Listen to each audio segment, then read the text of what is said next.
Have you ever wondered about the mysterious features in old houses? In this video, 21 historical home features that have vanished, you'll discover why they disappeared. But when was the last time you saw a tiny door or a metal funnel? Stay tuned to find out. Phone nooks. In the mid-20th century, phone nooks were more than just architectural quirks. They were the epitome of modern living. Picture this, a cozy alcove, meticulously designed into your home, where every phone call became an event. You didn't just make a call, you experienced it. Imagine sitting in a designated spot with a small shelf for your address book and a seat for those long, meaningful conversations. It was a time when dialing a friend's number was an act of anticipation, each click of the rotary dial heightening the suspense. But speaking of hidden treasures from the past, have you ever noticed those mysterious little doors on the sides of old houses? What could they have possibly been used for? Hold that thought, because next, we'll uncover the secret of coal chutes and their surprising role in everyday life. Coal chutes. Now, let's unravel the mystery behind those small, often overlooked doors on the side of older homes. These were coal chutes, a lifeline before the advent of natural gas and electric heating. Imagine it's a freezing winter morning, and your only source of warmth is a coal furnace in the basement. The coalman arrives, opens that tiny door, and delivers the vital fuel without even stepping inside your home. It wasn't just a convenience, it was essential for survival. These chutes weren't just practical, they shaped the very architecture of homes, with basements designed specifically to store the heavy, black treasure that kept the hearth burning. But as technology advanced, coal chutes became relics of a bygone era, much like another curious feature of old homes, knob and tube wiring. But before we delve into the details of that, have you ever wondered how electricity first made its way into homes? Stick around, because what comes next is a tale of innovation mixed with a touch of danger. Knob and tube wiring.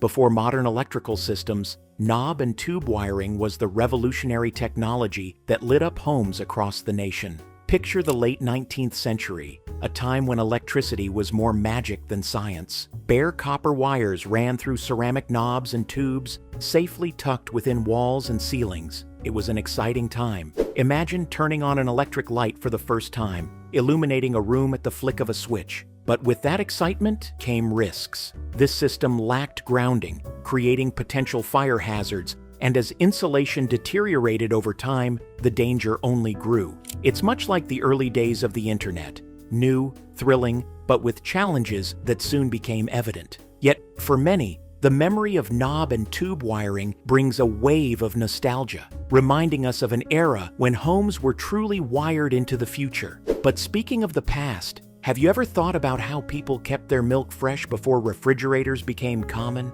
Let's explore the ingenious solution known as milk doors. Milk doors. Long before refrigerators became a staple in every home, milk doors offered a clever solution to a daily challenge. Imagine waking up to the clinking sound of glass bottles, freshly delivered and waiting in a small, insulated compartment built into your home's exterior wall. These milk doors were more than just convenient, they were part of a morning ritual.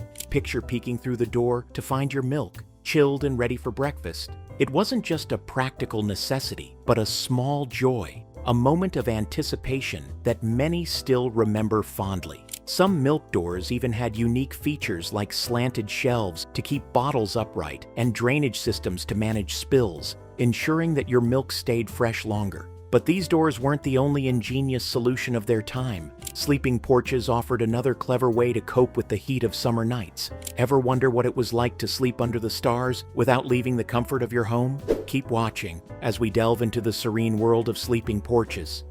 Sleeping porches. Imagine a time before air conditioning, when the only relief from the sweltering summer heat was the cool night air. Sleeping porches were the answer. A large, screened-in sanctuary where families could escape the oppressive warmth. Picture drifting off to sleep under the stars, with the gentle breeze rustling through the screens and the sound of crickets serenading you into slumber. These porches were often the most cherished spot in the house during the summer months. Families would move their beds or cots out onto the porch, turning it into a temporary bedroom. It was a place where children dreamt under the gentle hum of a ceiling fan, and adults found peace after a long, hot day. The scent of jasmine or honeysuckle might have wafted in, adding to the tranquil ambiance. And speaking of stepping back in time, have you ever noticed those sturdy little tools by the door in older homes? Let's explore the story behind boot scrapers and their role in keeping homes clean. Boot scrapers. As you approach the doorstep of an older home, you might notice a small, unassuming metal tool, a boot scraper. In a time when streets were unpaved and winters were harsh, these sturdy devices were essential for maintaining a clean home. Picture returning from a long day, your boots caked with mud, and stopping at the doorstep to scrape them clean. These scrapers, often made of wrought or cast iron, were built to withstand years of heavy use. Some even featured intricate designs, reflecting the homeowner's personal style while serving a practical purpose. Though they may seem like a minor detail today, boot scrapers were a crucial part of daily life, ensuring that the dirt of the outside world stayed outside. But these aren't the only hidden treasures of old homes. Have you ever wondered what those little slots in the bathroom wall were for? Stay tuned as we uncover the curious history of blade bank slots. Blade bank slots. In older homes, a small, often overlooked slot in the bathroom wall held a secret history. This was a blade bank slot, a safe place for disposing of used razor blades in an era before disposable razors. Imagine the convenience of simply slipping your used blade into the slot, knowing it was securely hidden away in a sealed chamber within the wall. Over the years, these slots accumulated hundreds of blades, turning walls into hidden time capsules of daily life. It was a clever solution, ensuring safety in a time when such details were crucial. But this wasn't the only smart feature of older homes. Wooden icebox slots offered another glimpse into the past. Ever wonder how people kept their food cold before the days of electric refrigerators? Let's explore the practical yet ingenious world of wooden icebox slots. Wooden icebox slots. Before the luxury of electric refrigerators, keeping food cool was a daily challenge. Enter the wooden icebox, a marvel of practicality. Picture a heavy, insulated cabinet in your kitchen, keeping your perishables fresh with nothing but large blocks of ice. But how did the ice get there? Through a small slot in the wall, usually near the back door. The iceman would arrive with his clinking metal tongs, carefully maneuvering the heavy blocks through the slot and into the icebox. It was a routine as dependable as the milkman's visit. Do you remember hearing stories from your grandparents about the excitement of the iceman's arrival? The cool, damp air that would greet you when you opened the icebox door? Or the slow, steady melting of the ice into a pan beneath? It's a nostalgic reminder of the ingenuity of the past and the simple pleasures that came with it. Speaking of charming old-world details, have you ever noticed those elegant windows above doors in older homes? Join us as we step back in time and discover the practical beauty of transom windows. Transom windows. Transom windows, those elegant semicircular or rectangular windows above doorways, were more than just decorative. In an era before air conditioning, these windows played a crucial role in maintaining a comfortable home. Picture a warm summer day with the transom window open, allowing a refreshing breeze to circulate through the house, while warm air escaped through the higher vents. These windows were particularly common in warm climates, where natural ventilation was key to staying cool. They also brought in extra light, brightening spaces that might otherwise feel dim or confined. Some transom windows were adorned with beautifully crafted stained glass, casting intricate patterns of light across floors and walls. They weren't just functional, they were a testament to a time when homes were designed with both beauty and practicality in mind. And speaking of bygone eras, have you ever wondered what life was like in the grand homes of the Victorian age? Let's step into the past and explore the charm and significance of parlor rooms. Parlor rooms. The parlor room, a hallmark of Victorian homes, was the center of social life. Imagine a room richly decorated with ornate furniture, heavy drapes, and elaborate wallpaper, all reflecting the wealth and status of the household. The fireplace, often the focal point, would be surrounded by family portraits or cherished mementos, creating a warm and inviting atmosphere. This was where guests were entertained, family gatherings were held, and traditions were upheld. Parlors were multifunctional. By day, a space for quiet reading or embroidery. By night, a room for lively conversation or music. Children practiced their manners here, while adults discussed important matters over a cup of tea. It was a room filled with life, memories, and the elegance of an era long past. Dumbwaiters. In larger homes, particularly those with multiple floors, dumbwaiters were a common feature. These small hidden elevators made it easy to transport food, dishes, and even laundry between floors, saving countless trips up and down stairs. Imagine the convenience of having dinner delivered directly from the kitchen to the dining room, or clean linen sent up to the bedrooms, all without the need for modern technology. Some dumbwaiters were intricately designed with polished wood and brass fittings, reflecting the elegance of the home they served. They were operated by simple pulley systems, yet they represented the height of ingenuity in home design. Dumbwaiters were not only practical, but also a testament to the clever and thoughtful architecture of older homes. But when it comes to luxurious home features, nothing quite compares to the elegance of a clawfoot tub. Curious to learn more about these iconic bathtubs? Stick around, we're about to dive into their rich history. Clawfoot tubs. Clawfoot tubs, with their ornate design and luxurious feel, were a symbol of elegance and status. Made from cast iron or porcelain, these tubs allowed for full-body immersion, offering a bathing experience that was both relaxing and rejuvenating. Do you remember the feel of the cool porcelain against your skin as you eased into the warm water? Or the sound of water echoing as it filled the deep basin? The raised pedestal design not only saved space, but also added a touch of Victorian grandeur to bathrooms. Perhaps you recall a time when you or a family member soaked in one of these tubs, surrounded by steam and scented soaps, letting the stresses of the day melt away. The clawfoot tub wasn't just a place to bathe, it was a sanctuary, a place where the worries of the world could be washed away. Beyond their practicality, clawfoot tubs were also a statement of wealth and an essential feature in the homes of the well-to-do, a true centerpiece in the bathrooms of an era gone by. Butlers Pantries.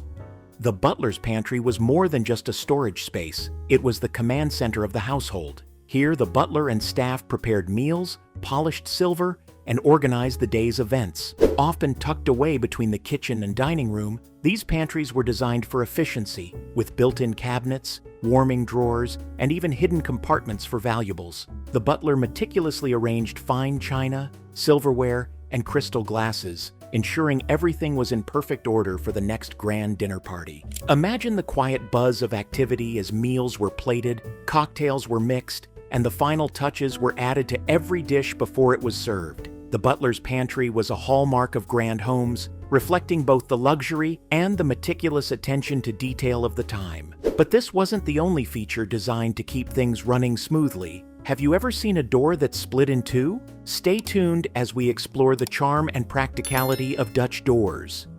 Dutch doors. Have you ever seen a door that split in two and wondered about its purpose? Dutch doors, with their unique split design, offered both practicality and charm. Originating in the Netherlands and brought to America by early settlers, these doors allowed the top half to open for ventilation and light, while keeping the bottom half closed for security. They were especially popular in farmhouses and cottages where fresh air was needed, but livestock or children needed to be kept safely inside. Imagine the convenience of keeping an eye on children playing outside while still being able to enjoy a breeze from within the home. In some households, they even served as a way to greet neighbors and chat over the lower half, fostering a sense of community and openness. Dutch doors were more than just functional. They were a reflection of a simpler, more connected way of life, where the boundary between indoors and outdoors was more fluid and welcoming. Lath and plaster. Before drywall became the standard, lath and plaster were the materials of choice for interior walls. This method involved layering wet plaster over wooden laths, creating a strong, durable surface that could stand the test of time. The process allowed for intricate designs, from curved walls to decorative moldings, adding character and elegance to homes that modern materials often lack. Imagine the care and precision required to apply each layer, ensuring a smooth finish that would endure for decades. But it was also labor-intensive and required skilled craftsmanship, making it a true art form passed down through generations of builders and artisans. The next time you're in an old home, run your hand along the walls. You might be touching history itself, feeling the craftsmanship that has withstood the passage of time. But have you ever noticed those oddly tilted windows in some old houses and wondered about their purpose? Stay tuned as we explore the mysterious origins of Witchcraft Windows. Witchcraft Windows. Have you ever noticed a window tilted at an odd angle in an old house and wondered why? In New England and New York, You might find these tilted windows known as witchcraft windows. These unique windows, often placed in the narrow gable walls of houses, were not just about letting in light. Their distinctive tilt was believed to serve a purpose beyond practicality. Some say it was to prevent witches from flying into the home on their broomsticks, a piece of folklore that adds a touch of mystery and charm. Imagine living in a time when superstition was so intertwined with daily life that it influenced even the architecture of your home. Whether you believe the legend or not, these windows are a fascinating relic of a time when architecture and superstition often went hand in hand. They also allowed for creative ways to bring light and air into otherwise hard-to-reach spaces, showcasing the ingenuity of early builders. Next time you spot one of these quirky windows, take a moment to appreciate the blend of fear, function, and folklore that it represents. Picture rails. Picture rails, narrow moldings running just below the ceiling, were a practical solution to a common problem: how to hang artwork without damaging the walls. These rails allowed homeowners to easily rearrange their pictures without drilling new holes, making it simple to change the decor with the seasons or as tastes evolved. In grand homes, picture rails were often part of an elaborate trim that included crown molding and wainscoting, adding an extra layer of sophistication to a room's design. Homeowners could display everything from family portraits to fine art, all while preserving the integrity of their plaster walls. But they were also a decorative feature, often matching the style of the room and adding a sense of harmony to the space. In some cultures, picture rails were believed to bring good luck, especially when adorned with symbolic items like horseshoes. But picture rails weren't the only clever solution to home challenges. Have you ever heard of California coolers? Stay tuned as we explore how these unique devices helped keep homes cool and comfortable before air conditioning. California coolers. Before air conditioning, homes in hot, dry climates relied on California coolers to keep the air fresh. Do you remember the gentle hum of the cooler on a scorching summer afternoon? Or the feeling of that first cool breeze as it circulated through the room? These devices used evaporative cooling to draw in hot air, pass it through water-saturated pads, and release it as cool, moist air. Perhaps you recall the slightly damp smell that accompanied the cooler, or the sound of water trickling through the system as it worked to keep the heat at bay. It was an energy-efficient way to beat the heat, especially in regions like the American Southwest, where the dry air made this method particularly effective. Sometimes called swamp coolers, these devices were a testament to the creativity and resourcefulness of homeowners in an age before widespread refrigeration, offering relief in a time when staying cool was a constant challenge. They were often placed in windows or built into walls, becoming a familiar fixture in many homes. Remember how the air would feel refreshingly cool after spending a hot day outside? Or how families would gather in the coolest room of the house to escape the summer heat? These coolers were more than just devices. They were a lifeline during the hottest months. Laundry chutes. Laundry chutes were a game changer in multi-story homes, providing a quick and efficient way to send dirty clothes from the upper floors to the basement laundry room. No more lugging heavy baskets down the stairs. Just drop the clothes down the chute and let gravity do the work. These chutes, often made of sturdy metal for durability, could handle the wear and tear of daily use and were sometimes cleverly concealed behind closet doors or in hallway nooks, maintaining the home's aesthetics. They also served as ventilation shafts, helping to remove dust and allergens from the home, improving air quality. Imagine the convenience of simply opening a small door and letting your laundry disappear, only to reappear clean and folded in the laundry room. It was a simple yet ingenious solution to a common household chore, making life a little easier in an era before modern conveniences. But have you ever wondered about the spaces where the household staff lived and worked? Stay tuned as we explore the hidden world of servant quarters and their role in running grand homes of the past. Servant quarters. Have you ever wondered where the household staff lived in the grand homes of the past? In these estates, servant quarters were a necessary part of daily life. These separate living spaces, often tucked away in basements or attics, housed the household staff, including maids, cooks, and butlers. The design of these quarters reflected the strict social hierarchy of the time, keeping the staff close to their work areas but separate from the family's living spaces. Despite their simplicity and often modest accommodations, these quarters were essential to the smooth running of a large household. Staff would rise early, often before dawn, to begin their chores, with their day's work extending late into the evening. The layout and location of these rooms were meticulously planned to balance privacy and accessibility, allowing staff to move about the house unseen, yet always within reach to fulfill their duties. Servant quarters also fostered a sense of camaraderie among the staff, as they often shared these spaces, creating a close-knit community within the household. Washstands. Have you ever wondered how people managed their daily hygiene before the advent of indoor plumbing? Before running water became a standard feature in homes, washstands were an essential part of daily life. These small, yet significant pieces of furniture were often placed in bedrooms or hallways and held a basin and pitcher filled with water for washing up. Made from materials like wood, ceramic, or metal, washstands were both functional and decorative, often featuring intricate designs that reflected the tastes and status of the household. They were a central spot for morning and evening routines, where one would wash their face, hands, or even shave, all without the luxury of a modern bathroom. The ritual of filling the pitcher, pouring water into the basin, and carefully cleansing oneself became a daily habit for many. Beyond their practicality, washstands symbolize the growing emphasis on personal hygiene during the 18th and 19th centuries, when cleanliness was increasingly associated with health and propriety. These grooming stations served as a reminder of a time when even simple tasks required more effort and thought, long before the convenience of taps and showers. Gaslighting fixtures.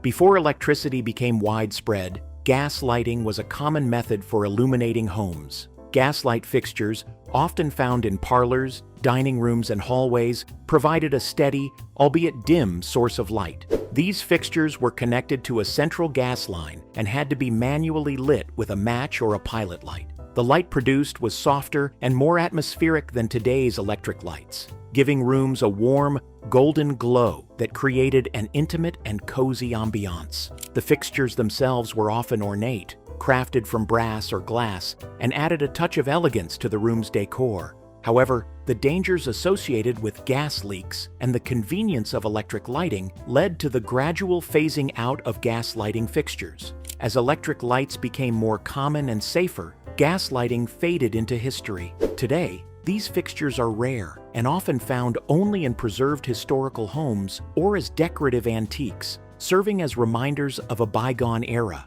But gaslighting isn't the only home feature that has faded into history. I hope you enjoyed this journey through time, exploring unique features of homes from the past. Which ones did you recognize? Did any bring back childhood memories? Let us know in the comments. If you're as fascinated by old houses as we are, be sure to subscribe for more history waiting to be uncovered. Until next time.